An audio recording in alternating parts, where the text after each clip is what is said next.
నేను పార్లమెంట్లో ప్రత్యక్ష సాక్షిని.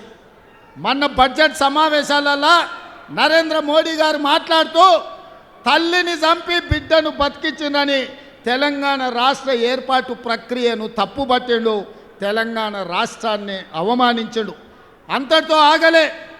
సోనియా గాంధీ, మన్మోహన్ సింగ్ ప్రజాస్వామ్యాన్ని పాతరేసి పార్లమెంటు దర్వాజాలు బంద్ చేసి తెలంగాణ బిల్లును ఆమోదించారు.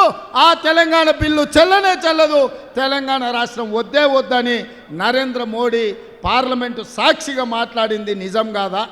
మరి నేను ఇవాళ అడుగుతున్న సిగ్గులేని కిషన్ రెడ్డిని, బీజేపీ నాయకులను, తెలంగాణ రాష్ట్ర ఏర్పాటునే వద్దన్న మీరు, తెలంగాణ రాష్ట్ర ఏర్పాటును ప్రశ్నించిన మీరు, తెలంగాణ రాష్ట్రాన్ని ఏర్పాటు చేసిన సోనియా గాంధీని, కాంగ్రెస్ను తప్పుపట్టిన మీరు ఏ మొహం పెట్టుకొని తెలంగాణ రాష్ట్రంలో ఓట్లు అడుగుతారని నేను అడుగుతున్న కిషన్ రెడ్డిని, నరేంద్ర మోడీని, తెలంగాణ రాష్ట్ర ఏర్పాటును ప్రశ్నించి తెలంగాణ రాష్ట్రానికి రావాల్సిన నిధులు ఇవ్వకుండా అవమానించి తెలంగాణ అభివృద్ధిని అడ్డుకున్న మీరు ఇవాళ వచ్చి తెలంగాణలో సీట్లు కావాలి, ఓట్లు కావాలని అడుగుతారంటే మీకు ఎంత ధైర్యం అని నేను అడుగుతున్నా.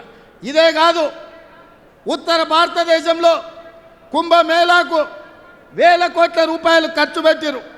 గంగానది పరిశుద్ధికి వేల కోట్ల రూపాయలు ఖర్చు పెట్టారు. నిన్నగాక మొన్న మన మేడారం జాతర జరిగింది.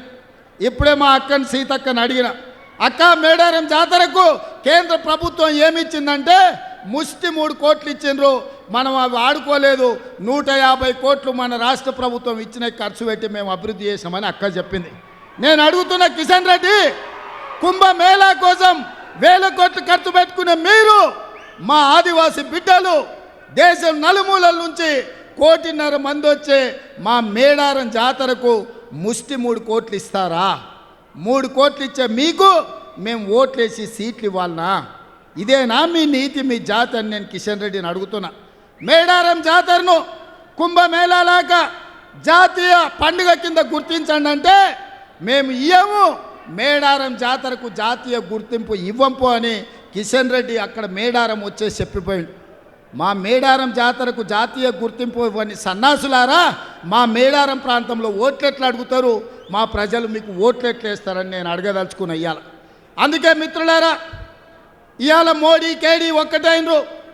ప్రత్యక్షంగా కొట్లాడితే వాళ్ళకి సీట్లు రావని ఒకరికి ఒకడు సహకరించుకొని ఇవాళ బిడ్డ బెయిల్ కోసం మోడీతోని చీకటి ఒప్పందం చేసుకొని ఈరోజు రాష్ట్రంలో 5 సీట్లు మహబూబ్ నగర్, చేవెళ్ళ, మల్కాజ్గిరి, భువనగిరి, జహీరాబాద్ సీట్లల్లో బీఆర్ఎస్ వాళ్ళు బీజేపీకి పని చేసేటట్టు చీకటి ఒప్పందం చేసుకున్నాడు.